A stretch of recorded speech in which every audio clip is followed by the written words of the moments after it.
الف لام را، یہ کتاب روشن کی آیتیں ہیں. ہم نے اس قرآن کو عربی میں نازل کیا ہے تاکہ تم لوگ سمجھ سکو.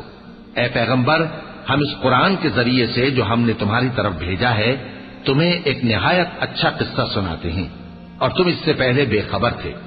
جب یوسف نے اپنے والد سے کہا کہ ابا، میں نے خواب میں 11 ستاروں اور سورج اور چاند کو دیکھا ہے، دیکھتا کیا ہوں کہ وہ مجھے سجدہ کر رہی ہیں. انہوں نے کہا کہ بیٹا، اپنے خواب کا ذکر اپنے بھائیوں سے نہ کرنا، نہیں تو وہ تمہارے حق میں کوئی چال چلیں گے. کچھ شک نہیں کہ شیطان انسان کا کھلا دشمن ہے، اور اسی طرح اللہ تمہیں برگزیدہ و ممتاز کرے گا اور خواب کی باتوں کی تعبیر کا علم سکھائے گا. اور جس طرح اس نے اپنی نعمت پہلے تمہارے دادا پر دادا ابراہیم اور اسحاق پر پوری کی تھی، اسی طرح تم پر اور اولاد یعقوب پر پوری کرے گا. بے شک تمہارا پروردگار سب کچھ جاننے والا ہے، حکمت والا ہے.